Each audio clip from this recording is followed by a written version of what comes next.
ਸਤਿ ਸ਼੍ਰੀ ਅਕਾਲ। ਤੁਸੀਂ ਜੁੜੇ ਹੋਏ ਹੋ ਪੰਜਾਬੀ ਰੇਡੀਓ USA ਦੇ ਨਾਲ ਤੇ ਮੈਂ ਹਾਂ ਪ੍ਰਵੀਨ ਸ਼ਰਮਾ ਲੈ ਕੇ ਹਾਜ਼ਰ ਹਾਂ ਪ੍ਰੋਗਰਾਮ ਖਬਰ ਤੇ ਨਜ਼ਰ। ਖਬਰ ਤੇ ਨਜ਼ਰ ਪ੍ਰੋਗਰਾਮ ਦੇ ਵਿੱਚ ਕੀ ਅਹਿਮ ਤੇ ਕੀ ਖਾਸ ਖਬਰਾਂ ਨੂੰ ਲੈ ਕੇ ਚਰਚਾ ਕਰਨ ਦੇ ਲਈ ਜੁੜ ਚੁੱਕੇ ਨੇ ਪੰਜਾਬ ਤੋਂ ਸੀਨੀਅਰ ਪੱਤਰਕਾਰ, ਉੱਘੇ ਲੇਖਕ ਅਤੇ ਸਰਗਰਮ ਸਮਾਜਿਕ ਕਾਰਕੁਨ ਦੀਪਕ ਸ਼ਰਮਾ ਚਨਾਰਥਲ ਜੀ।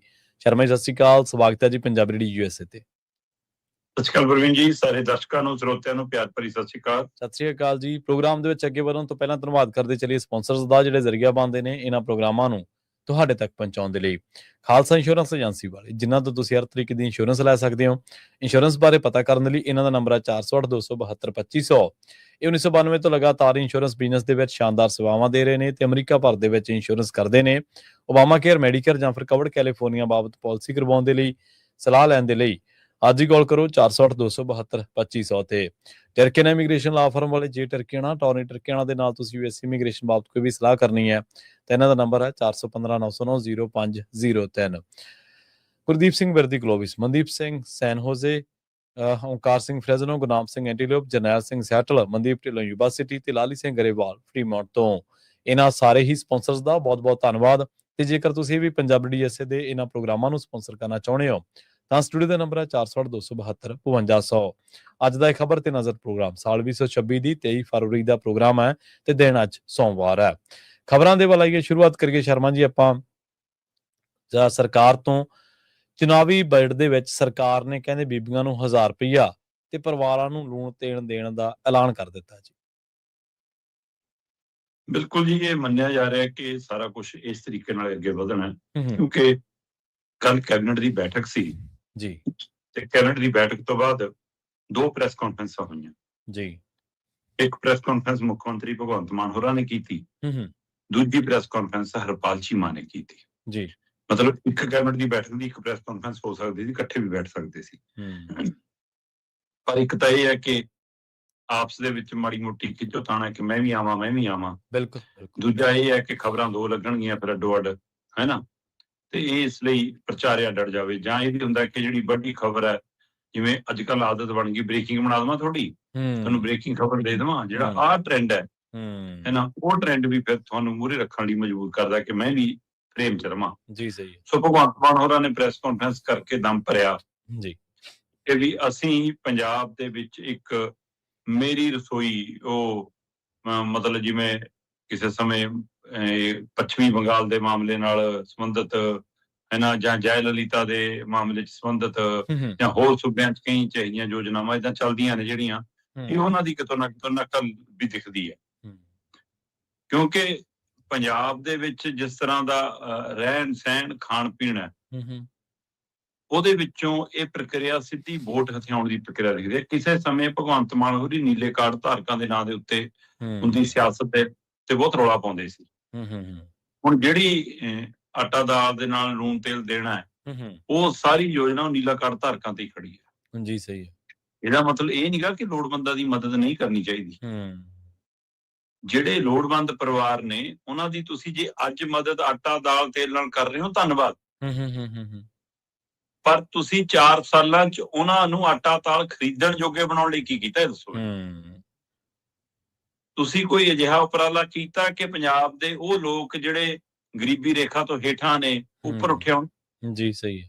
ਕੋਈ ਅਜਿਹੀ ਯੋਜਨਾ ਬਣਾ ਦਿਓ, ਕੋਈ ਅਜਿਹਾ ਪ੍ਰੋਗਰਾਮ ਬਣਾ ਦਿਓ, ਕੋਈ ਇਹੋ ਜਿਹੀ ਮੁਹਿੰਮ ਬਣਾ ਦਿਓ, ਕੋਈ ਇਹੋ ਜਿਹੀ ਕ੍ਰਾਂਤੀ ਦਿਖਾ ਦਿਓ ਜੀ। ਸਹੀ ਹੈ। ਜਦੋਂ ਇਹ ਕੀਤਾ ਹੀ ਨਹੀਂ ਕੁਛ, ਦਿਖਾਉਣ ਇੱਧਰ ਵੋਟ ਬੈਂਕ ਦੀ ਸਿਆਸਤ ਕਰ ਰਹੇ ਹੋ।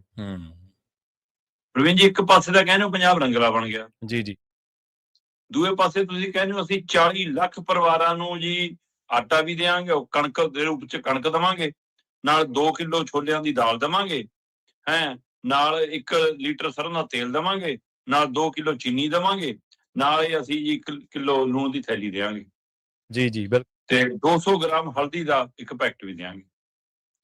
ਹੁਣ ਇਹਦੇ ਨਾਲ ਤੜਕਾ ਤਾਂ ਨਹੀਂ ਲੱਗਦਾ, ਫਿਰ ਬਿਲਕੁਲ ਇਹਦੇ ਨਾਲ ਦਾਲ ਭਾਜੀ ਤਾਂ ਨਹੀਂ ਬਣਦੀ ਫਿਰ ਜੀ, ਹੈ ਨਾ, ਫਿਰ ਬਾਕੀ ਸਮਾਨ ਵੀ ਸਾਰਾ ਕੁਝ ਦੇਣਾ ਪਊਗਾ। ਚਲੋ, ਮੈਂ ਕਹਿੰਦਾ ਜੋ ਦੇ ਰਹੇ ਹੋ ਧੰਨਵਾਦ, ਪਰ ਮੇਰਾ ਸਵਾਲ ਉੱਥੇ ਹੀ ਖੜਾ ਕਿ ਪੰਜਾਬ ਦੇ ਵਿੱਚ 60-61 ਲੱਖ ਦਾ ਪਰਿਵਾਰ ਹੈ ਸਿਰਫ, ਉਹ ਚੋਂ 40 ਲੱਖ ਪਰਿਵਾਰ ਨੂੰ ਤਾਂ ਤੁਸੀਂ ਇਸ ਦਾਇਰੇ ਚ ਲਿਆਂਦਾ। ਸਹੀ ਹੈ। ਤੇ ਫਿਰ ਪੰਜਾਬ ਨੂੰ ਰੰਗਲਾ ਪੰਜਾਬ ਕਿਵੇਂ ਕਹਿ ਰਹੇ ਹੋ ਜਨਾਬ? ਪੰਜਾਬ ਦੀ ਹਾਲਤ ਇੰਨੀ ਮਾੜੀ ਹੈ, ਮਤਲਬ 67-68% ਪਰਿਵਾਰ ਜੀ ਸਰਕਾਰ ਕਨੀ ਦੇਖਿਆ ਕਰਨਗੇ ਬੂਹੇ ਤੇ ਖੜ ਕੇ ਜੀ ਕਿ ਸਾਡੀ ਥੈਲੀ ਆਈ ਕਿ ਨਹੀਂ ਆਈ। ਆਈ ਕਿ ਨਹੀਂ ਆਈ। ਫਿਰ ਪੰਜਾਬ ਤਾਂ ਗਰੀਬ ਹੈ। ਆਰਥਿਕ ਤੌਰ ਤੇ ਸਰਕਾਰਾਂ ਨੇ ਕਰਤਾ, ਰਾਜਨੀਤਿਕ ਧਿਰਾਂ ਨੇ ਕਰਤਾ, ਤੇ ਲੋਕਾਂ ਨੂੰ ਤੁਹਾਡੀ ਵੋਟਾਂ ਦੀ ਰਾਜਨੀਤੀ ਨੇ ਕਰਤਾ। ਮਜ਼ਬੂਤ ਕਰਨ ਲਈ ਕੋਈ ਯੋਜਨਾ ਦੇ ਉੱਤੇ ਕਿਤੇ ਕੰਮ ਨਹੀਂਗਾ ਜੀ। ਸੋ ਇਹ ਬਹੁਤ ਅਹਿਮ ਸਵਾਲ ਹੈ ਕਿ ਜਦੋਂ ਪੰਜਾਬ ਦੇ ਵਿੱਚ ਇਸ ਮੌਕੇ ਤੁਸੀਂ ਕਹਿ ਰਹੇ ਹੋ ਕਿ ਜੀ ਅਸੀਂ ਆ ਯੋਜਨਾ ਨਵੀਂ ਲਿਆ ਰਹੇ ਹਾਂ ਤਾਂ 1000 ਕਰੋੜ ਰੁਪਈਆ ਸਾਲਾਨਾ ਹੋਰ ਵਜਨ ਸਾਡੇ ਤੇ ਪੈਣਾ ਹੈ। ਬਿਲਕੁਲ ਸਹੀ ਹੈ। ਪਹਿਲਾਂ ਪਿਛਲੀਆਂ ਸਰਕਾਰਾਂ ਦੀ ਦਿੱਤੀ ਹੋਈ ਮੁਫਤ ਬੱਸ ਸੇਵਾ ਵਾਲੀ ਬੀਬੀਆਂ ਵਾਲਾ ਫਾਰਮੂਲਾ ਉਹ ਇੱਕ ਦੂਜੇ ਪ੍ਰਤੀ ਨਫ਼ਰਤ ਵੀ ਪੈਦਾ ਕਰ ਰਿਹਾ, ਉਹ ਟਕਰਾਅ ਵੀ ਪੈਦਾ ਕਰ ਰਿਹਾ, ਤੇ ਉਹ ਪੰਜਾਬ ਨੂੰ ਘਾਟੇ 'ਚ ਵੀ ਲੈ ਕੇ ਜਾ ਰਿਹਾ। ਰੋਡਵੇਜ਼ ਮਰ ਵੀ ਰਹੀ ਹੈ ਜੀ, ਤੇ ਸਰਕਾਰ ਦੇ ਖਜ਼ਾਨੇ ਤੇ ਬੋਝ ਵੱਧ ਰਿਹਾ, ਤੇ ਬੋਝ ਉਹ ਲੋਕਾਂ ਤੇ ਟੈਕਸ ਦੇ ਰੂਪ 'ਚ, ਵਸੂਲੀ ਦੇ ਰੂਪ 'ਚ ਵੱਧਦਾ। ਮੈਨੂੰ ਅਜੇ ਵੀ ਫਿਕਰ ਖੜਾ ਹੈ ਕਿ ਇਸ ਵਾਰ ਕੋਈ ਪਾਰਟੀ, ਕੋਈ ਰਾਜਨੀਤਿਕ ਜਮਾਤ ਇਹ ਗਰੰਟੀ ਲੈ ਕੇ ਨਾ ਜਾਵੇ ਅਸੀਂ ਬੰਦਿਆਂ ਨੂੰ ਵੀ ਫ੍ਰੀ ਕਰਾਂਗੇ। ਮੈਨੂੰ ਇਹ ਵੀ ਲੱਗਦਾ ਕਿ ਇੱਥੋਂ ਤੱਕ ਵੀ ਜਾ ਸਕਦੇ। ਜਿਹੜੀ ਯੋਜਨਾ ਮੁੱਖ ਮੰਤਰੀ ਭਗਵੰਤ ਮਾਨ ਹੋਰਾਂ ਨੇ ਕੈਬਨਿਟ ਬੈਠਕ ਤੋਂ ਬਾਅਦ ਐਲਾਨੀ ਹੈ, ਕਹਿੰਦੇ ਜੀ ਇਹ ਬਸ ਦੱਸਤਾ ਮੈਂ, ਪੈਸਾ ਕਿੱਥੋਂ ਆਊਗਾ, ਕਿੰਨਾ ਆਊਗਾ, ਸਾਰਾ ਕੁਝ ਬਜਟ 'ਚ ਦੱਸਾਂਗੇ। ਠੀਕ ਹੈ ਜੀ। ਇਹ ਯੋਜਨਾ ਜਦੋਂ ਤੁਸੀਂ ਐਲਾਨ ਰਹੇ ਸੀ, ਤੁਸੀਂ ਇੱਕ ਵਾਰ ਵੀ ਇਸ ਨੁਕਤੇ ਤੇ ਬਾਚਣ ਦੀ ਕੋਸ਼ਿਸ਼ ਨਹੀਂ ਕੀਤੀ ਕਿ ਇਹਦੇ ਨਾਲ ਨਵੇਂ ਕਰਜ਼ੇ ਦੀ ਕਿਸ਼ਤ 'ਚ ਕਿੰਨਾ ਵਾਧਾ ਹੋਣਾ। ਤੇ ਦੂਸਰਾ ਜੀ, ਤੁਸੀਂ ਹੁਣ 1000 ਰੁਪਈਏ ਵਾਲੇ ਫਾਰਮੂਲੇ ਤੇ ਵੀ ਅੱਗੇ ਵੱਧ ਗਏ ਹੋ। ਤੁਸੀਂ ਬਹੁਤ ਹੱਥਕੰਡੇ ਅਪਣਾਏ, ਕਈ ਪਾਸਿਓਂ ਪੈਸਾ ਲਿਆਉਣ ਦੀ ਕੋਸ਼ਿਸ਼ ਕੀਤੀ, ਜ਼ਮੀਨਾਂ ਜਾਇਦਾਦਾਂ ਵੇਚ ਕੇ, ਹੈ ਨਾ। ਜੇ ਕੋਠੀ ਪਾਈ ਹੋਵੇ ਤਾਂ ਉਹਨੂੰ ਤਰੱਕੀ ਨਹੀਂ ਕਹਿੰਦੇ। ਸਹੀ ਹੈ। ਤੇ ਜੇ ਬੀਬੀਆਂ ਦੇ ਗਹਿਣੇ ਗੱਟੇ ਹੀ ਵੇਚ ਕੇ, ਮਤਲਬ ਪੰਜਾਬ ਨੂੰ ਗਹਿਣੇ ਰੱਖ ਕੇ ਹੀ ਤੁਸੀਂ ਕਹਿੰਦੇ ਹੋ ਕਿ 1000 ਰੁਪਏ ਤੁਹਾਨੂੰ ਦੇ ਦਾਂਗੇ, ਤਾਂ ਤਰੱਕੀ ਨਹੀਂ ਹੋ ਸਕਦਾ। ਲੋਕ ਖੁਸ਼ ਹੋਣ ਕਈ ਜ਼ਿਆਦਾਤਰ ਲੋਕਾਂ ਦੇ ਵਿੱਚ ਇਸ ਗੱਲ ਨੂੰ ਹੋਵੇ ਕਿ ਲੈ ਵੀ ਆਪਾਂ ਨੂੰ ਮਿਲ ਗਿਆ, ਕਿਉਂਕਿ ਅਸੀਂ ਨਿੱਜ ਪ੍ਰਸਤ ਜ਼ਿਆਦਾ ਹੋ ਗਏ ਆ। ਹੋ ਸਕਦਾ ਉਹਦੇ ਵਿੱਚੋਂ ਕੁਝ ਲੋਕਾਂ ਨੂੰ, ਔਰ ਇਹਦੇ ਵਿੱਚੋਂ ਮੈਂ ਕਹਿੰਦਾ ਕਿ ਵੋਟ ਬੈਂਕ ਵੀ ਵਧੂਗਾ ਆਮ ਆਦਮੀ ਪਾਰਟੀ ਦਾ। ਜੀ। ਉਹ 1000 ਰੁਪਏ ਵਾਲੇ ਨਾਲ ਵੀ, ਆਟਾ ਦਾਲ ਤੇਲ ਨਾਲ ਵੀ। ਇਹਦੇ ਚ ਕੋਈ ਦੋ ਰਾਏ ਨਹੀਂ ਕਿ ਵੋਟ ਬੈਂਕ ਪੱਕਾ ਹੋਊਗਾ ਜੀ, ਪਰ ਇਹਦੇ ਨਾਲ ਪੰਜਾਬ ਮਜ਼ਬੂਤ ਨਹੀਂ ਹੋਊਗਾ। ਤੁਸੀਂ 6 ਤਰੀਕ ਤੋਂ 16 ਤਰੀਕ ਤੱਕ ਸੈਸ਼ਨ ਰੱਖ ਰਹੇ ਜੀ, ਤੇ 8 ਤਰੀਕ ਨੂੰ ਬਜਟ ਪੇਸ਼ ਕੀਤਾ ਜਾਊਗਾ, 8 ਮਾਰਚ ਨੂੰ। 8 ਮਾਰਚ ਦਿਨ ਹੈਗਾ ਐਤਵਾਰ। ਕਹਿੰਦੇ ਵੀ ਜੇ ਪ੍ਰਧਾਨ ਮੰਤਰੀ ਸੰਸਦ ਖਿਲਾ ਸਕਦੇ ਨੇ ਤਾਂ ਮੈਂ ਵਿਧਾਨ ਸਭਾ ਨਹੀਂ ਖਿਲਾ ਸਕਦਾ। ਜੇ ਕੇਂਦਰੀ ਬਜਟ ਐਤਵਾਰ ਨੂੰ ਪੇਸ਼ ਹੋ ਸਕਦਾ ਤਾਂ ਪੰਜਾਬ ਦਾ ਬਜਟ ਨਹੀਂ ਪੇਸ਼ ਹੋ ਸਕਦਾ। ਠੀਕ ਹੈ ਜੀ, ਕੋਈ ਫਰਕ ਨਹੀਂ। ਪਰ 8 ਮਾਰਚ ਬੀਬੀਆਂ ਦਾ ਦਿਨ ਹੈ, ਮਹਿਲਾ ਦਿਵਸ ਜੀ। ਉਸ ਦਿਨ ਨੂੰ ਬਜਟ ਵਾਲੇ ਦਿਨ ਵਜੋਂ ਚੁਣਨਾ, ਔਰ ਖਾਸ ਕਰਕੇ ਐਤਵਾਰ ਦੇ ਨੁਕਤੇ ਨੂੰ ਦੇਖਦੇ ਹੋਏ, ਜੇ ਬਾਕੀ ਰੂਟੀਨ 'ਚ ਚੁਣਿਆ ਜਾਂਦਾ ਫਿਰ ਹੋਰ ਗੱਲ ਸੀ। ਇਹ ਗੱਲ ਤੇ ਮੋਹਰ ਲੱਗਦੀ ਹੈ ਕਿ ਉਦੋਂ ਹੁਣ ਬੀਬੀਆਂ ਦੇ ਲਈ 1000 ਰੁਪਏ ਵਾਲੀ ਯੋਜਨਾ ਦਾ ਮੂੰਹ ਖੁੱਲ ਜਾਣਾ। ਹੁਣ ਕੋਈ ਕਹਿੰਦਾ ਵੀ 1000 ਮਿਲ ਜੂਗਾ, ਕੋਈ ਕਹਿੰਦਾ ਨਹੀਂ ਜੀ ਮੁੱਖ ਮੰਤਰੀ ਨੇ ਆਪਣੀ ਬੇਟੀ ਦੇ ਜਨਮ ਦੇ ਹਵਾਲੇ ਨਾਲ ਕਿਹਾ ਸੀ 1100 ਦੇਵਾਂਗੇ, ਹੈਨਾ, ਤੇ ਉਹ ਤਾਂ 1100 ਮਿਲੂਗਾ ਜੀ। ਕਈ ਕਹਿੰਦੇ ਕਿ ਕਈ ਸੂਬਿਆਂ ਨੇ 5-5000 ਪਹਿਲਾਂ ਹੀ ਪਾਤਾ ਬੀਬੀਆਂ ਦੇ ਖਾਤੇ 'ਚ, 10-10,000 ਪਾ ਰਹੇ ਨੇ।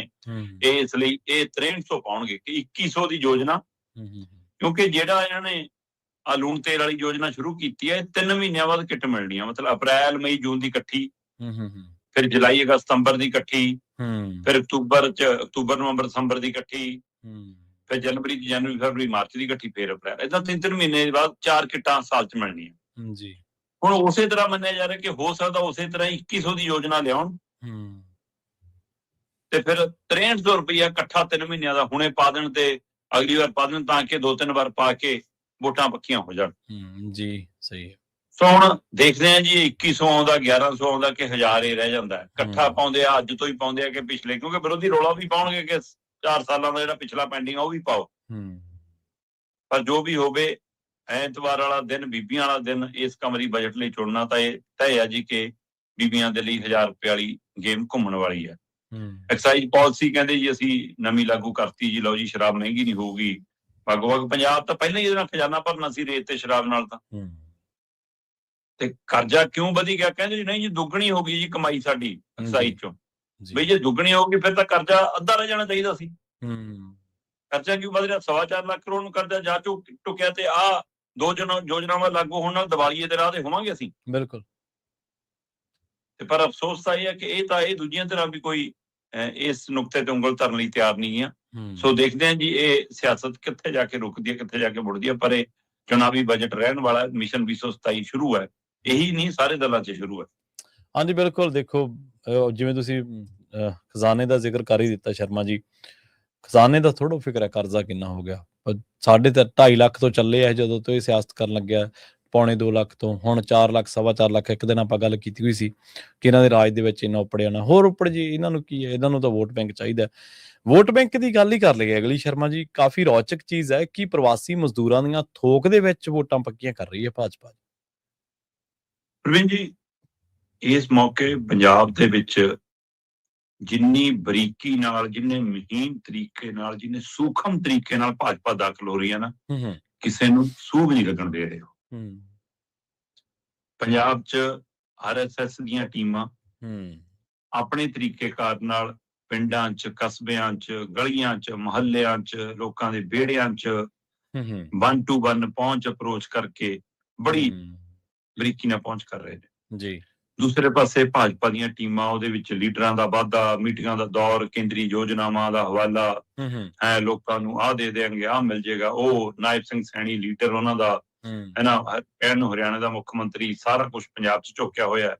ਪੰਜਾਬ ਦੇ ਟੈਲੀਵਿਜ਼ਨਾਂ ਨੂੰ, ਸੋਸ਼ਲ ਮੀਡੀਆ ਨੂੰ, ਅਖਬਾਰਾਂ ਨੂੰ ਹਰਿਆਣਾ ਸਰਕਾਰ ਦੇ ਇਸ਼ਤਿਹਾਰ ਮਿਲਣ ਲੱਗ ਪਏ। ਜਿਵੇਂ ਅਸੀਂ ਰੌਲਾ ਪਾਉਂਦੇ ਹਾਂ ਨਾ ਕਿ ਸਾਡੇ ਵਾਲਾ ਗੁਜਰਾਤ ਜਾ ਕੇ ਇਸ਼ਤਿਹਾਰ ਦੇਈ ਜਾਂਦਾ, ਮਹਾਰਾਸ਼ਟਰ ਜਾ ਕੇ ਦੇਈ ਜਾਂਦਾ, ਦਿੱਲੀ ਖਰਚੀ ਜਾਂਦਾ, ਉਵੇਂ ਹਰਿਆਣਾ ਵੀ ਹੁਣ ਇੱਥੇ ਖਰਚੀ ਜਾਂਦਾ। ਹਰਿਆਣੇ ਵਾਲਾ ਰੌਲਾ ਪਾਉਣਾ ਚਾਹੀਦਾ। ਇਹ ਬਜਟ ਹਰਿਆਣੇ ਦੇ ਲੋਕਾਂ ਲਈ ਆ, ਪੰਜਾਬ ਦੀ ਖਰਚਣ ਲਈ ਨਹੀਂ ਹੈ। ਸੋ ਇਸ ਲਈ ਉਹ ਨਾਇਬ ਸਿੰਘ ਸੈਣੀ ਨੇ ਪੱਕੇ ਡੇਰੇ ਇੱਥੇ ਲਾਏ ਨੇ। ਪਰ ਬੀਜੇਪੀ ਇਹ ਸਾਰੇ ਕੰਮ ਦਾ ਕਿਤੇ ਵੀ, ਖਾਸ ਕਰ RSS ਜਿਸ ਤਰੀਕੇ ਨਾਲ ਪਹੁੰਚ ਅਪਰੋਚ ਕਰ ਰਹੀ ਹੈ, ਕਿਤੇ ਵੀ ਪ੍ਰਚਾਰ ਨਹੀਂ ਕਰ ਰਹੀ। ਠੀਕ ਹੈ।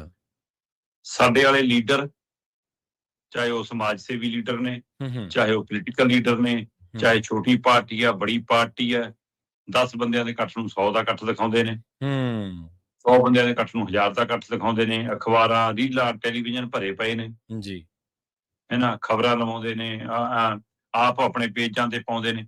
ਇੱਧਰ ਕਿਤੇ ਕੋਈ ਖਬਰ ਨਹੀਂ, ਕਿਤੇ ਕੋਈ ਰੌਲਾ ਨਹੀਂ, ਚੁੱਪ ਕਰਕੇ ਕੰਮ ਕਰ ਰਹੇ ਨੇ।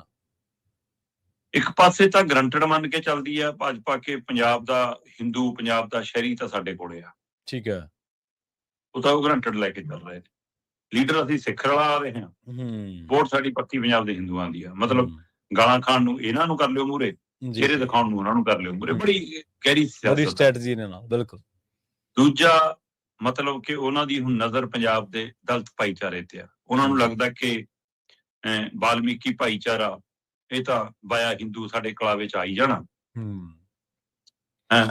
ਰਵਿਦਾਸ ਭਾਈਚਾਰੇ ਰਾਹੀਂ ਹੁਣ ਪਹੁੰਚ ਲਈ ਨਰਿੰਦਰ ਮੋਦੀ ਕੰਮ ਕਰਨ ਲੱਗ ਪਏ ਤਾਂ ਆਪਣੀ ਗੱਲ ਬਣੀ ਖੜੀ ਆ। ਸੋ ਕਿਤੇ ਨਾ ਕਿਤੇ ਭਾਜਪਾ ਪੰਜਾਬ ਦੇ ਸ਼ਹਿਰੀ, ਵਪਾਰੀ, ਹਿੰਦੂ, ਦਲਿਤ ਇਹਨਾਂ ਨੂੰ ਗਰੰਟਡ ਲੈਣ ਲੱਗ ਪਈ। ਪਤਾ ਨਹੀਂ, ਉਹ ਸ਼ਾਇਦ ਜਾਂ ਤਾਂ ਤਸੀਰ ਨਹੀਂ ਅਜੇ ਪੂਰੀ ਤਰ੍ਹਾਂ ਪੰਜਾਬ ਨੂੰ ਜਾਣਦੇ। ਪਰ ਸਵਾਲ ਇਹ ਹੈ ਕਿ ਵੋਟ ਬੈਂਕ ਉਹ ਪੱਕੀ ਕਿਹਦੀ ਕਰ ਰਹੇ ਨੇ ਜੀ? ਥੋਕ 'ਚ ਵੋਟ ਬੈਂਕ ਪੱਕਾ ਕਰ ਰਹੇ ਨੇ ਉਹ ਪ੍ਰਵਾਸੀ ਮਜ਼ਦੂਰਾਂ ਦਾ। ਤੇ ਲੜਾਈ ਝਗੜਿਆਂ ਦੀ ਸਥਿਤੀ ਬਣ ਜਾਣੀ ਪੰਜਾਬ ਦੇ ਜੱਟਾਂ ਦਲਿਤਾਂ ਦੀ, ਪੰਜਾਬ ਦੇ ਹਿੰਦੂ ਸਿੱਖਾਂ ਦੀ। ਵੋਟਾਂ ਉੱਥੋਂ ਅਸਲੀ ਜ਼ਿਆਦਾ ਪੱਕੀਆਂ ਨਿਕਲਣੀਆਂ। ਉਹ ਤਰੀਕਾਕਾਰ ਕੀ ਹੈ? ਪੰਜਾਬ 'ਚ ਸਭ ਤੋਂ ਵੱਧ ਲੇਬਰ ਦੇ ਰੂਪ 'ਚ ਚਰਚਾ 'ਚ ਹੈ ਯੂਪੀ ਤੇ ਬਿਹਾਰ ਜੀ। ਉਸ ਤੋਂ ਬਿਨਾਂ ਗੁਜਰਾਤ ਤੋਂ ਵੀ ਆਉਂਦੇ ਨੇ, ਬੰਗਾਲ ਤੋਂ, ਪੱਛਮੀ ਬੰਗਾਲ ਤੋਂ ਵੀ ਆਉਂਦੇ ਨੇ, ਹੋਰਨਾਂ ਸੂਬਿਆਂ ਤੋਂ ਵੀ ਆਉਂਦੇ ਨੇ। ਸਾਰਾ ਕੁਛ ਹੈਗਾ ਇੱਥੇ। ਗੜਵਾਲੀ ਹੈ, ਅਰੁਣਾਚਲੀ ਹੈ ਤੇ ਪੂਰਵਾਂਚਲ ਹੈ, ਸਾਰਾ ਕੁਛ ਹੈਗਾ ਜੀ। ਸੋ ਹੋਰਨਾਂ ਸੂਬਿਆਂ ਦੀ, ਪਰ ਮੁੱਖ ਤੌਰ ਤੇ ਯੂਪੀ ਬਿਹਾਰ ਇਹਦਾ ਸੈਂਟਰ ਹੈ ਕਿਉਂਕਿ ਤੇ ਉਹਨਾਂ ਨੂੰ ਇਹ ਕਵਰ ਕਰਦੇ ਨੇ। ਯੂਪੀ 'ਚ ਯੋਗੀ ਦੀ ਸਰਕਾਰ ਹੈ ਤੇ ਸਿੱਧੀ ਬੀਜੇਪੀ ਦੀ ਆਪਣੀ ਹੈ, ਤੇ ਬਿਹਾਰ ਦੇ ਵਿੱਚ ਬਾਇਆ ਨਤੀਸ਼ ਹੈ, ਉੱਥੇ ਕੰਟਰੋਲ ਹੈ। ਸੋ ਦੋਵਾਂ ਸਰਕਾਰਾਂ ਦੇ ਰਾਹੀਂ, ਉੱਥੋਂ ਦੇ ਪਰਿਵਾਰਾਂ ਦੇ ਰਾਹੀਂ ਇਹਨਾਂ ਨੂੰ ਕੰਟਰੋਲ ਕਰਨ ਦੀ ਕਵਾਇਦ 'ਚ ਨੇ। ਸਹੀ ਹੈ। ਦਰਸ਼ਕਾਂ ਸਰੋਤਿਆਂ ਦੇ ਯਾਦ ਹੋਣਾ ਕਿ ਜਦੋਂ ਲੋਕ ਸਭਾ ਚੋਣਾਂ ਸੀ, ਆਪਾਂ ਇੱਕ ਖਬਰ ਸਾਂਝੀ ਕੀਤੀ ਸੀ ਕਿ ਬਈ 5 ਲੋਕ ਸਭਾ ਹਲਕੇ ਐਸੇ ਨੇ ਜਿੱਥੇ ਸਾਰਾ ਪ੍ਰਵਾਸੀ ਮਜ਼ਦੂਰ ਜੇ ਇੱਕ ਪਾਸੇ ਪੈ ਜਾਵੇ ਤੇ ਉਹ ਸੀਟ MP ਦੀ ਉਹ ਲੈ ਕੇ ਜਾਂਦੇ ਨੇ, ਪੰਜਾਬ ਵਾਲੇ ਵੋਟਾਂ ਨੂੰ ਤੁਸੀਂ ਇੱਕ ਪਾਸੇ ਰੱਖ ਦਿਓ। ਸਹੀ ਹੈ, ਬਿਲਕੁਲ ਕੀਤੀ ਸੀ, ਬਿਲਕੁਲ। ਤੇ ਫਿਰ ਦੱਸੋ ਜੀ ਮੈਨੂੰ, ਫਿਰ ਬੀਜੇਪੀ ਕਿਹਦੇ ਸਿਰ ਤੇ ਜਿੱਤੂਗੀ? ਪਹਿਲਾਂ 5 ਲੋਕ ਸਭਾ ਹਲਕੇ ਅੰਮ੍ਰਿਤਸਰ, ਜਲੰਧਰ ਜੀ, ਲੁਧਿਆਣਾ, ਪਟਿਆਲਾ ਤੇ ਬਠਿੰਡਾ। ਤੇ ਜੇ 5 'ਚ ਪ੍ਰਵਾਸੀ ਮਜ਼ਦੂਰ, ਉਹ ਲੇਬਰ ਜਿਹੜੀ ਇੱਥੇ ਰੋਜੀ ਕਮਾਉਣ ਆਈ, ਹੁਣ ਸਿਆਸਤ ਕਮਾ ਰਹੀ ਆ, ਉਹ ਜੇ ਬੀਜੇਪੀ ਦੀ ਝੋਲੀ ਥੋਕ ਚ ਪੈਂਦੇ ਨੇ ਜੀ ਤਾਂ ਜਨਾਬ ਇਹ 5 ਲੋਕ ਸਭਾ ਸੀਟਾਂ ਨਹੀਂ 45 ਵਿਧਾਨ ਸਭਾ ਸੀਟਾਂ ਨੇ। ਸਹੀ ਗੱਲ ਆ। 9 ਨੂੰ 5 ਨਾਲ ਮਲਟੀਪਲਾਈ ਕਰ ਲਓ। 45 ਛੱਡੋ, ਜੇ ਉਹ 30 ਵੀ ਲੈ ਗਏ ਸਹੀ ਹੈ। ਸਰਕਾਰ ਫਿਰ ਅਮਿਤ ਸ਼ਾਹ ਬਣਾਊਗਾ। ਫਿਰ ਇੱਥੋਂ ਵਾਲੇ ਨਹੀਂ ਬਣਾਉਣਗੇ। ਤੇ ਜਿਹੜੀ ਪੁਲਿਸ ਪੰਜਾਬ ਦੇ ਪਿੰਡਾਂ 'ਚ ਦੜ ਕਰਦੀ ਫਿਰਦੀ ਆ ਕਿਸਾਨਾਂ ਦੇ ਮਗਰ, ਜੀ ਕਿ ਉਹ ਇਸ ਕਵਾਇਦ ਦੇ ਵਿੱਚ ਹੈ ਕਿ ਲੋਕ ਭਗਵੰਤ ਮਾਨ ਨੂੰ, ਇਹਦੀ ਸਰਕਾਰ ਨੂੰ ਇੰਨੀਆਂ ਗਾਲਾਂ ਕੱਢਣੇ ਨਾਲ ਕਹਿੰਦੇ ਨਾਲ ਤਾਂ ਮੋਦੀ ਚੰਗਾ ਸੀ। ਕਿਉਂਕਿ ਕਿਸਾਨਾਂ ਦਾ ਟਕਰਾਅ ਬੀਜੇਪੀ ਨਾਲ ਤੇ ਸੂਬਾ ਸਰਕਾਰ ਇਹਦੇ ਨਾਲ ਹੁਣ ਲਗਾਤਾਰ ਹੈ। ਜੀ ਸਹੀ ਹੈ, ਬਿਲਕੁਲ। ਉਹ ਕਹਿੰਦਾ ਕਿ ਰਾਜੇ ਨੇ ਸਾਰੀ ਉਮਰ ਇੰਨੇ ਮਾੜੇ ਕਰਮ ਕਮਾਏ, ਮਰਨ ਲੱਗਿਆ ਪੁੱਤ ਨੂੰ ਕਹਿੰਦਾ ਕਿ ਪੁੱਤ ਰਾਜ ਤਾਂ ਤੈਨੂੰ ਦੇ ਚੱਲੇ ਆ, ਬਸ ਜੇ ਇੰਨਾ ਕਰ ਦੇਵੇਂ ਲੋਕ ਮੈਨੂੰ ਚੰਗਾ ਕਹਿਣ ਲੱਗ ਜਾਣ, ਮੈਂ ਸਾਰੀ ਉਮਰ ਗਾਲਾਂ ਹੀ ਖਾਧੀਆਂ। ਉਹ ਕਹਿੰਦਾ ਲੈ ਇਹ ਕਿਹੜਾ ਔਖਾ ਕੰਮ ਹੈ। ਉਹਦੇ ਨਾਲ ਉਹਨੇ 4 ਗੁਣਾ ਵੱਧ ਜ਼ੁਲਮ ਢਾਉਣਾ ਸ਼ੁਰੂ ਕਰਤਾ। ਲੋਕ ਕਹਿਣ ਲੱਗੇ ਇਹਦੇ ਨਾਲ ਤਾਂ ਇਹਦਾ ਪਿਓ ਚੰਗਾ ਸੀ। ਸਹੀ ਗੱਲ। ਸੋ ਜੇ ਹੁਣ ਇੰਜ ਹੀ ਮੋਦੀ ਨੂੰ ਚੰਗਾ ਕਹਾਉਣਾ ਤੇ ਕੀ ਆਮ ਆਦਮੀ ਪਾਰਟੀ ਉਹਨਾਂ ਦਾ ਕੰਮ ਕਰ ਰਹੀ ਹੈ ਕਿ ਪਿੰਡਾਂ 'ਚੋਂ ਵੀ ਵੋਟ ਬੈਂਕ ਪੱਕਾ ਕਰਾ ਦਈਏ ਕੁਛ? ਸਹੀ ਹੈ, ਬਿਲਕੁਲ। ਕਿੱਧਰ ਨੂੰ ਤੋਰ ਰਹੇ ਨੇ ਪੰਜਾਬ ਨੂੰ? ਇਹ ਗਹਿਰੀ ਸਿਆਸਤ, ਗਹਿਰੀ ਸਾਜ਼ਿਸ਼ ਕਿ ਅਸੀਂ ਨਾ ਆਈਏ ਤਾਂ ਉਹ ਨਾ ਆਏ ਤਾਂ ਅਸੀਂ, ਇੱਕ ਦੂਏ ਦੇ ਪੂਰਕ ਬਣ ਕੇ ਤਾਂ ਨਹੀਂ ਵਿਚਰ ਰਹੇ। ਸਹੀ ਗੱਲ ਹੈ, ਬਿਲਕੁਲ। ਸੋ ਇਹ ਸਾਰੀ ਸਥਿਤੀ ਦੇ ਦਰਮਿਆਨ ਪੂਰਵਾਂਚਲ ਦੇ ਸਨਮਾਨ ਦੇ ਨਾਮ ਦੇ ਉੱਤੇ ਇੱਕ ਵੱਡਾ ਰੈਲੀ, ਵੱਡਾ ਸਮਾਗਮ ਲੁਧਿਆਣੇ 'ਚ ਕੀਤਾ। ਠੀਕ ਹੈ। ਔਰ ਨਾਇਬ ਸਿੰਘ ਸੈਣੀ ਮੁੱਖ ਮਹਿਮਾਨ, ਜਿਵੇਂ ਇਹਨਾਂ ਕੋਲ ਕੇਜਰੀਵਾਲ, ਉਹਨਾਂ ਕੋਲ ਨਾਇਬ ਸਿੰਘ ਸੈਣੀ। ਸੋ ਭਾਜਪਾ ਪੂਰੀ ਅੰਕੜਾ ਬੇਸ ਜੀ, ਪੂਰੀ ਧਰਮ, ਜਾਤ, ਖਿੱਤਾ ਬੇਸ ਤੇ ਪੂਰੀ ਵਰਗ ਵੰਡ ਬੇਸ ਪੰਜਾਬ ਦੇ ਵਿੱਚ ਸਿਆਸਤ ਕਰ ਰਹੀ ਹੈ। ਔਰ ਉਹਦੇ ਲਈ ਜੇ ਸਪੇਸ ਬਣੀ ਹੈ ਤਾਂ ਉਹਦੇ ਲਈ ਬਾਦਲ ਟੱਬਰ ਜ਼ਿੰਮੇਵਾਰ ਹੈ ਤੇ ਉਹਦੇ ਲਈ ਜਿਹੜੀ ਆਪਣੇ ਆਪ ਨੂੰ ਰਾਸ਼ਟਰੀ ਪਾਰਟੀ ਕਹਾਉਂਦੀ ਆ ਕਾਂਗਰਸ, ਉਹ ਜ਼ਿੰਮੇਵਾਰ ਹੈ। ਇਹ ਦੋਏ ਧਿਰਾਂ ਜਿਹੜੀਆਂ ਪੰਜਾਬ 'ਚ ਰਾਜ ਕਰਦੀਆਂ ਰਹੀਆਂ, ਜਿਹਨਾਂ ਨੇ ਪੰਜਾਬ ਪੱਖੀ ਰਾਜਨੀਤੀ ਕੀਤੀ ਹੁੰਦੀ, ਸਹੀ, ਤਾਂ ਸ਼ਾਇਦ ਅੱਜ ਇਹ ਦਿਨਾਂ ਦੇਖਣੇ ਪੈਂਦੇ। ਹੁਣ ਲੋਕ ਜਿਹੜੇ ਪਾਸੇ ਮਰਜ਼ੀ ਦੇਖ ਲੈਣ, ਚਾਹੇ ਇਹਨਾਂ ਕੰਨੀ ਦੇਖ ਲੈਣ, ਚਾਹੇ ਉਹਨਾਂ ਕੰਨੀ ਦੇਖ ਲੈਣ, ਚਾਹੇ ਮੌਜੂਦਾ ਕੰਨੀ ਦੇਖ ਲੈਣ, ਹਨੇਰਾ ਹੀ ਹਨੇਰਾ ਦਿਖਦਾ ਪੰਜਾਬ ਨੂੰ। ਬਿਲਕੁਲ। ਨਹੀਂ ਇਹਦੇ 'ਚ ਕੋਈ ਦੁਰਾਏ ਨਹੀਂ। ਦੁਰਸਤ ਫਰਮਾਇਆ ਸ਼ਰਮਾ ਜੀ ਤੁਸੀਂ ਵੀ। ਇਸ ਧਿਰ ਦੇ ਜੇ ਕਿਸੇ ਨੇ ਪੈਰ ਲਾਏ ਆ, ਹੁਣ ਵਾਲੇ ਤਾਂ ਕੰਮ ਕਰ ਰਹੇ ਨੇ, ਉਹ ਤਾਂ ਦਿਖਦਾ ਹੈ, ਪਰ ਜੇ ਪੈਰ ਲਾਇਆ ਉਹ ਕਾਂਗਰਸ ਤੇ ਬਾਦਲ ਪਰਿਵਾਰ ਦੋਨਾਂ ਨੇ ਲਾਇਆ, ਉਹ ਇੱਕੋ ਬਰਾਬਰ ਜੀ ਜ਼ਿੰਮੇਵਾਰ ਹੈ। ਅਗਲੀ ਗੱਲ ਕਰੀਏ ਪੁਲਿਸ ਫੋਰਸ ਦੀ। ਆਪਾਂ ਰੋਜ਼ਾਨਾ ਮੌਤਾਂ ਦੇਖਦੇ ਹਾਂ ਨਸ਼ਿਆਂ ਦੇ ਨਾਲ, ਓਵਰਡੋਜ਼ ਦੇ ਨਾਲ, ਹੋਰ ਲਾ ਕਾਨੂੰਨੀ ਦੇਖਦੇ ਹਾਂ, ਲੁੱਟਾਂ ਮਾਰਾਂ ਦੇਖਦੇ ਹਾਂ। ਇੱਕ ਅੱਗੇ ਖਬਰ ਵੀ ਕਰਾਂਗੇ, ਫੋਰਸ ਦੇ ਨਾਲ ਹੀ ਜੁੜੀ ਹੋਈ ਹੈ, 2 ਕਤਲਾਂ ਦੇ ਨਾਲ ਜੁੜੀ ਹੋਈ ਹੈ। ਪਰ ਪੁਲਿਸ ਕਹਿੰਦੇ ਹੁਣ ਸਾਰੀ ਪੁਲਿਸ ਫੋਰਸ ਕੰਧਾਂ ਘੋਲੇ ਢਾਉਣ ਲੱਗ ਪਈ ਲੋਕਾਂ ਦੇ ਜੀ। ਚਲੋ ਲੋਕਾਂ ਦੇ ਤਾਂ ਨਹੀਂ ਢਾ ਰਹੀ, ਲੋਕਾਂ ਦਾ ਜਿਹੜੇ ਢਾਏ ਸੀ ਉਹ ਤਾਂ ਬਣਾਉਣ ਲੱਗ ਪਈ। ਪਿੰਡਾਂ ਦੇ ਵਿੱਚ ਜਿਹੜਾ ਪੀਲਾ ਪੰਜਾ ਇਹ ਕਹਿ ਕੇ ਚੱਲਿਆ ਸੀ ਨਾ ਕਿ ਨਸ਼ੇ ਦੇ ਸੁਦਾਗਰ ਨੇ ਜੀ, ਬਿਲਡਿੰਗਾਂ ਢਾਤੀਆਂ ਜੀ, ਘਰ ਢਾਤੇ ਜੀ, ਹੈ ਨਾ, ਉਹਨਾਂ ਦੇ ਘਰ ਇਹਨਾਂ ਦੀ MLA, ਇਹਨਾਂ ਦੀ ਲੀਡਰ ਬਣਵਾ ਰਹੇ ਨੇ ਹੁਣ, ਆਪ ਪੈਸੇ ਦੇ ਕੇ ਬਣਵਾ ਰਹੇ ਨੇ। ਜੀ। ਸੋ ਇਹ ਗੰਦੀ ਸਿਆਸਤ ਹੈ। ਦਿਖਾਉਣ ਲਈ ਹੋਰ ਹਾਥੀ ਦੇ ਦੰਦ, ਖਾਣ ਲਈ ਹੋਰ, ਤੇ ਹੈ ਨਾ, ਦਿਖਾਉਣ ਲਈ ਹੋਰ। ਪਰ ਮਾਮਲਾ ਕੱਲ ਦਾ ਭਖਿਆ ਸੁਖਪਾਲ ਖਹਿਰਾ ਦੇ ਮਾਮਲੇ 'ਚ ਜੀ। ਸੁਖਪਾਲ ਖਹਿਰਾ ਦੇ ਪਿੰਡ ਜਿਵੇਂ ਅਫਸਰ, ਅਧਿਕਾਰੀ, ਤੰਤਰ ਜੰਤਰ, ਪੁਲਿਸ ਫੋਰਸ, ਬੀਬੀਆਂ, ਬੰਦੇ ਐ ਦੜ ਪੂਰਾ ਪਿੰਡ ਘੇਰ ਲਿਆ ਕਿ ਜਿਵੇਂ ਪਤਾ ਨਹੀਂ ਕਿੰਨਾ ਹਜ਼ਾਰਾਂ ਏਕੜ ਨਜਾਇਜ਼ ਕਬਜ਼ਾ ਛਡਾਉਣਾ ਹੈ ਨਾ ਜੀ। ਬਲਡੋਜ਼ਰ ਆ ਗਿਆ, ਕਹਿੰਦੇ ਜੀ ਇਹਨਾਂ ਨੇ ਬੀਹੀ ਨੂੰ ਗੇਟ ਲਾਇਆ। ਬਿਲਕੁਲ ਲੱਗਿਆ ਹੋਊਗਾ ਵੀ, ਗੇਟ ਦਿਖ ਰਿਹਾ ਸੀਗਾ ਲੱਗਿਆ ਵਾ। ਜੀ। ਉਹ ਖੁਦ ਸੁਖਪਾਲ ਖਹਿਰਾ ਵੀ ਕਹਿ ਰਿਹਾ ਸੀ ਕਿ ਬੀਹੀ ਹੈ ਜੀ ਇਹ, ਹੈ ਨਾ, ਪਰ ਅਸੀਂ ਜੀ ਆਪ ਜਗ੍ਹਾ ਛੱਡ ਕੇ, ਕਹਿੰਦਾ ਚੌੜੀ ਕੀਤੀ ਆ। ਬਈ ਚੌੜੀ ਕੀਤੀ, ਅਗਲੇ ਕਹਿੰਦੇ ਗੇਟ ਥੋੜਾ ਲਾ ਲਓਗੇ।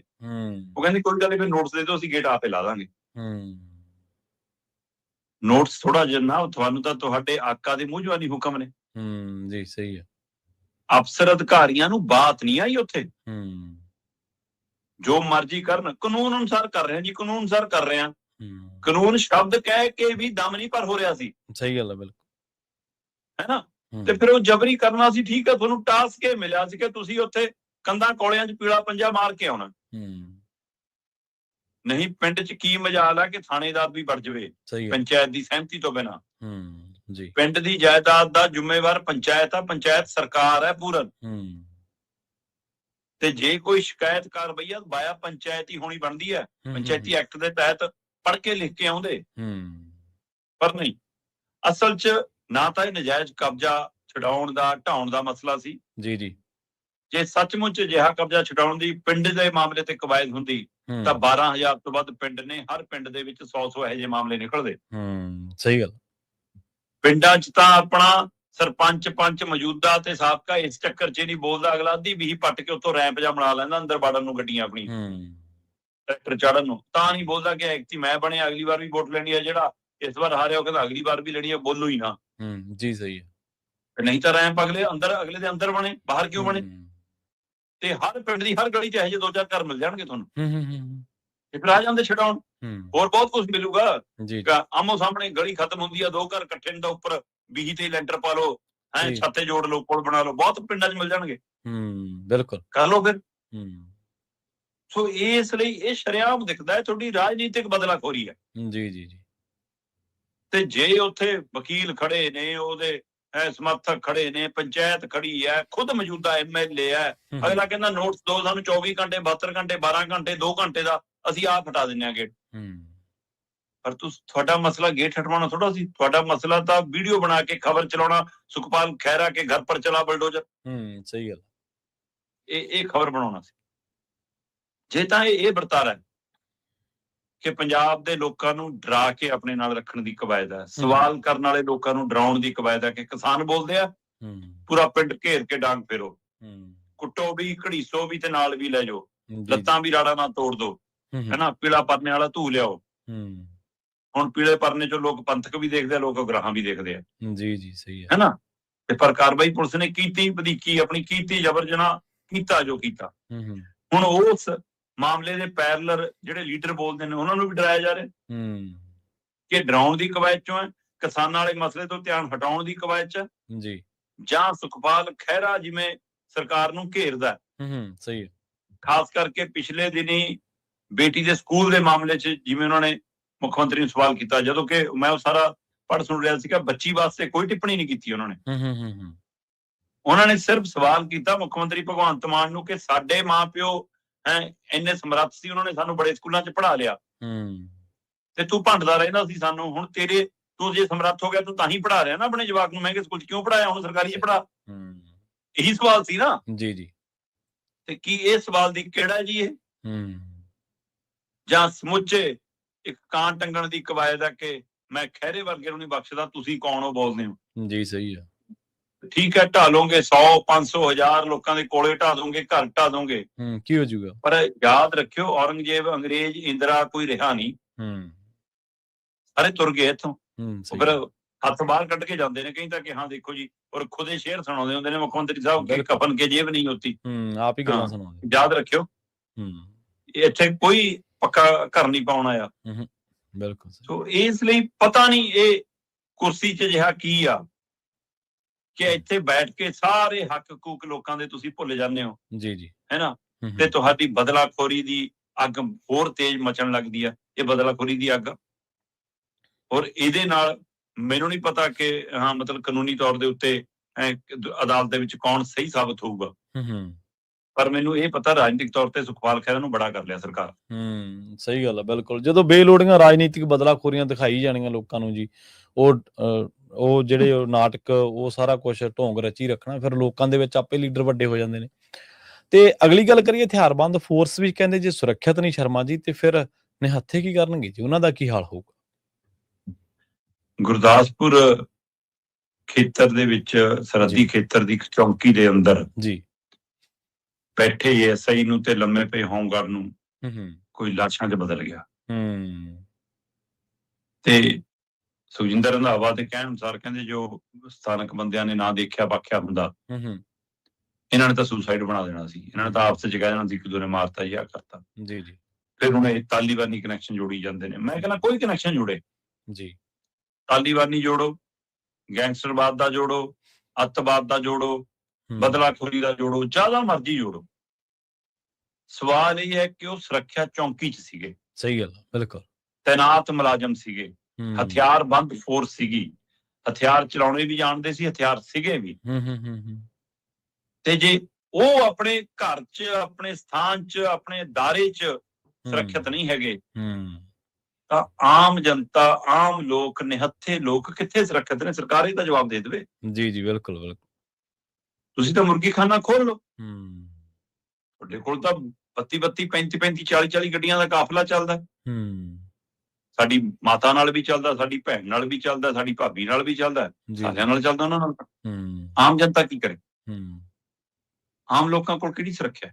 ਜੀ ਤੁਹਾਡੇ ਧਿਆਨ ਚ ਹੋਣਾ ਪ੍ਰਵੀਨ ਜੀ, ਲਗਾਤਾਰ ਆਪਾਂ ਹਫਤਾ 10 ਦਿਨ ਤੋਂ ਤੇ ਹੁਣ ਕਰਨ ਤੋਂ ਵੀ ਹਟ ਕੇ ਕੱਲ ਫਿਰ ਦਿੱਲੀ ਦੇ ਵਿੱਚ ਧਮਕੀਆਂ ਸੀਗੀਆਂ ਈਮੇਲ ਵਾਲੀਆਂ। ਜੀ ਬਿਲਕੁਲ ਬਿਲਕੁਲ ਲਗਾਤਾਰ ਈਮੇਲ ਰਾਹੀਂ ਧਮਕੀਆਂ ਦਾ ਵਰਤਾਰਾ ਜਾਰੀ ਹੈ। ਹੂੰ ਉੱਥੇ ਤੱਕ ਪਹੁੰਚ ਨਹੀਂ ਹੁੰਦਾ ਤੋਂ ਨਹੀਂ ਹੁੰਦਾ ਫੋਰਸ ਸਾਰੀ ਲਾ ਦਿਓ ਜੀ, ਹਾਂ ਇੱਕ ਪਿੰਡ ਦੇ ਵਿੱਚ ਇੱਕ ਗੇਟ ਤੋੜਨਾ। ਜੀ ਜੀ ਤੇ ਦੂਏ ਪਾਸੇ ਆਪਾਂ ਪਿਛਲੇ ਮਹੀਨਿਆਂ ਚੋਂ ਖਬਰਾਂ ਕਰਦੇ ਰਹੇ ਹਾਂ ਕਿ ਥਾਣਿਆਂ ਤੇ ਗ੍ਰਨੇਡ, ਫਿਰ ਕਹਿੰਦੇ ਇਹ ਤਾਂ ਜੀ ਟਾਇਰ ਫਟਿਆ। ਹੂੰ ਥਾਣੇ ਚੌਂਕੀਆਂ ਤੇ ਲਗਾਤਾਰ ਹਮਲੇ ਹੋਏ ਨੇ। ਸਹੀ ਤੇ ਤੁਹਾਡਾ ਫੈਸਲਾ ਕੀ ਸੀ ਕਿ ਜੀ ਰਾਤ ਨੂੰ ਜੀ ਲਾਈਟਾਂ ਲਾ ਲਓ ਬੜੀਆਂ, ਹੈ ਜੀ ਤਰਪਾਲਾਂ ਲਾ ਲਓ ਜੀ, ਹੈ ਜੀ ਇਹ ਟੀਨ ਦੀਆਂ ਕੰਧਾਂ ਕਰ ਲਓ ਜੀ, ਕੰਧਾਂ ਉੱਚੀਆਂ ਕਰ ਦਿਓ ਜੀ, ਹੈ CCTV ਕੈਮਰੇ ਲਾ ਲਓ ਜੀ, ਥਾਣੇ ਦੇ ਅੰਦਰ ਗੇਟ ਬੰਦ ਕੁੰਡੀ ਲਾ ਕੇ ਸੋਇਆ ਕਰੋ ਜੀ। ਮਤਲਬ ਸਹੀ ਗੱਲ, ਇਹ ਫੋਰਸ ਹੀ ਡਰ ਕੇ ਰਹੂਗੀ ਤਾਂ ਲੋਕਾਂ ਦੀ ਰੱਖਿਆ ਕੀ ਕਰੂਗੀ? ਕੌਣ ਕਰੂਗੀ? ਬਿਲਕੁਲ ਸਹੀ। ਇਸ ਘਟਨਾ ਨੇ ਸਵਾਲ ਖੜਾ ਕਰਤਾ ਜਨਾਬ, ਜਵਾਬ ਦਿਓ। ਤੁਸੀਂ ਗ੍ਰਹਿ ਮੰਤਰੀ ਵੀ ਹੋ, ਮੁੱਖ ਮੰਤਰੀ ਵੀ ਹੋ। ਗ੍ਰਹਿ 'ਚ ਅੱਗ ਲੱਗੀ ਆ ਤੇ ਤੁਸੀਂ ਗੁਜਰਾਤ ਉੱਡ ਜਾਂਦੇ ਹੋ। ਸਹੀ ਹੈ। ਲੂਣ ਤੇਲ ਨਾਲ ਅੱਗ ਨਹੀਂ ਬੁਝਣੀ। ਬਿਲਕੁਲ। ਸੋ ਇਸ ਲਈ ਇਹ ਬਹੁਤ ਸਵਾਲ ਖੜਾ ਕਿ ਤੁਸੀਂ ਪੰਜਾਬ ਦੇ ਵਿੱਚ ਅਮਨ ਕਾਨੂੰਨ ਦੀ ਸਥਿਤੀ, ਲੋਕਾਂ ਦੇ ਰੁਜ਼ਗਾਰ ਪੱਖੀ ਸਥਿਤੀ ਕਿਵੇਂ ਪੈਦਾ ਕਰੋਗੇ? ਜਵਾਕ ਸਕੂਲ ਭੇਜਣ ਲੱਗੇ ਡਰ ਲੱਗਦਾ, ਮੁਲਾਜ਼ਮ ਨੂੰ ਦਫ਼ਤਰ ਜਾਣ ਲੱਗੇ ਡਰ ਲੱਗਦਾ, ਤੇ ਹੋਊਗਾ ਕੀ? ਸੋ ਇਹ ਵਰਤਾਰਾ ਬਹੁਤ ਮੱਦਭਾਗਾ। ਸੁਖਜਿੰਦਰ ਰੰਧਾਵਾ ਕਹਿੰਦੇ ਕਿ ਮੈਂ ਉਸ ਇਲਾਕੇ ਤੋਂ ਮੈਂਬਰ ਪਾਰਲੀਮੈਂਟ ਆਉਣਾ, ਮੈਂ ਕੇਂਦਰ ਨੂੰ ਲਿਖਿਆ ਕਿ ਇਹਦੀ ਨਿਰਪੱਖ ਜਾਂਚ ਹੋਵੇ, ਪਤਾ ਲੱਗੇ ਕਿ ਇਹ ਮਾਮਲਾ ਕੀ ਹੈ। ਸਵਾਲ ਇਹ ਹੈ ਕਿ ਜਾਂਚ ਜੋ ਆਊਗਾ ਉਹ ਆਊਗਾ, ਪਰ ਵੱਡੀ ਗੱਲ ਤਾਂ ਇਹ ਹੈ ਕਿ ਇਹ ਘਟਨਾਵਾਂ ਲਗਾਤਾਰ ਵਾਪਰ ਰਹੀਆਂ। ਦੁਕਾਨਦਾਰ, ਖਿਡਾਰੀ, ਕਲਾਕਾਰ, ਖੇਡ ਮੈਦਾਨ, ਵਿਆਹ, ਆਮ ਆਦਮੀ ਪਾਰਟੀ ਦੇ ਲੀਡਰ, ਦੂਜਿਆਂ ਦੇ ਲੀਡਰ, ਬਾਜ਼ਾਰ 'ਚ ਸਮਾਨ ਖਰੀਦਣ ਜਾਂਦੇ ਲੋਕ, ਲੁੱਟਾਂ ਖੋਹਾਂ, ਵਾਰਦਾਤਾਂ, ਲਗਾਤਾਰ ਇਜ਼ਾਫਾ। ਸਹੀ ਗੱਲ, ਬਿਲਕੁਲ। ਕਿਤੇ ਰੁਕਣ ਦਾ ਨਾਂ ਨਹੀਂ ਤੇ ਤੁਹਾਨੂੰ ਸਿਆਸਤ ਤੋਂ ਵੇਲ ਨਹੀਂ।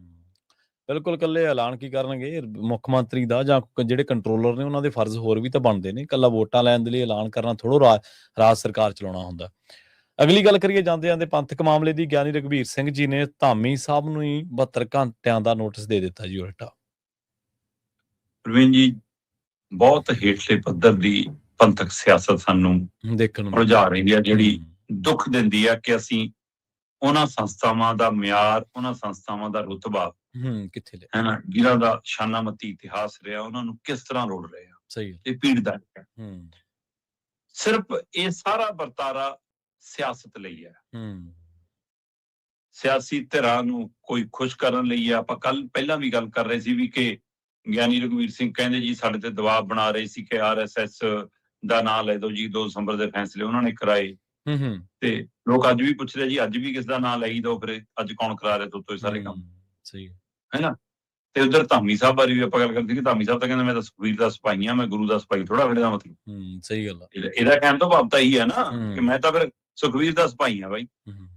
ਤੇ ਇਹ ਸਾਰੀ ਸਥਿਤੀ ਦੇ ਵਿੱਚ ਰਘਬੀਰ ਸਿੰਘ ਹੋਰਾਂ ਲਈ ਜਾਰੀ ਕੀਤਾ ਗਿਆ ਸੀ 72 ਘੰਟਿਆਂ ਦਾ ਨੋਟਿਸ ਕਿ ਜੀ ਜੋ ਤੁਸੀਂ ਪ੍ਰੈਸ ਕਾਨਫਰੰਸ ਕੀਤੀ ਉਹਦੇ ਸਬੂਤ ਦਿਓ। ਸਹੀ। ਆਪਾਂ ਗੱਲ ਕਰ ਰਹੇ ਸੀ ਕਿ 2 ਦਸੰਬਰ ਵਾਲੇ ਫੈਸਲਿਆਂ 'ਚ ਖਾਸੇ ਸਬੂਤ ਪਏ ਨੇ, ਉਹੀ ਵੀਡੀਓ ਰੱਖ ਦੋ ਮੂਹਰੇ। ਜੀ। ਪਰ ਗਿਆਨੀ ਰਘਬੀਰ ਸਿੰਘ ਹੋਰੀ ਕਹਿੰਦੇ ਵੀ ਜਿੱਦਣ ਧਾਮੀ ਹੋਰਾਂ ਨੇ ਮੈਨੂੰ ਇਹ ਸਵਾਲ ਪੁੱਛੇ, ਨੋਟਿਸ ਜਾਰੀ ਕਰਨ ਦੀ ਗੱਲ ਕੀਤੀ, ਉਹਦੇ ਵਿੱਚ ਖੁਦੇ ਮੰਨ ਲਿਆ ਕਿ ਹਰ ਰੋਜ਼ 15-20 ਤਾਂ ਘਪਲੇ ਦੀਆਂ ਖਬਰਾਂ ਸਾਡੇ ਕੋਲ ਆਈ ਜਾਂਦੀਆਂ ਨੇ। ਕਦੇ ਮਤਲਬ ਕੜਾਹ ਪ੍ਰਸ਼ਾਦ ਦੀ ਪਰਚੀ 'ਚ ਆ ਗਈ ਜੀ, ਕਦੇ ਸਰਾਂ ਦੀ ਉਹਦੇ ਵਿੱਚ ਆ ਗਈ ਜੀ, ਕਦੇ ਕਾਸੇ 'ਚ ਆ ਗਈ ਜੀ। ਕਹਿੰਦੇ ਹੁਣ ਮੈਂ ਕਿੱਥੇ ਪਹਿਰੇ ਦੇਵਾਂ, ਮੈਂ ਮਾਫੀ ਮੰਗਦਾ ਉਹਦਾ। ਉਹ ਕਹਿੰਦੇ ਮਤਲਬ ਮੰਨਦੇ ਹੋ ਨਾ ਕਿ ਭ੍ਰਿਸ਼ਟਾਚਾਰ ਇੰਨਾ ਮਾੜਾ ਹੋ ਰਿਹਾ, ਜੇ ਰੋਜ਼ ਇਹ ਛੋਟੇ ਮੋਟੇ ਹੋ ਰਹੇ ਨੇ ਤਾਂ ਬੜੇ ਕਿੰਨੇ ਨੇ ਜਿਹੜੇ ਤੁਸੀਂ ਲੁਕਾ ਰਹੇ ਹੋ। ਕਹਿੰਦੇ ਸਬੂਤ ਤਾਂ ਅਸੀਂ ਆਪੇ ਦੇਈ ਜਾਂਦੇ। ਸਹੀ।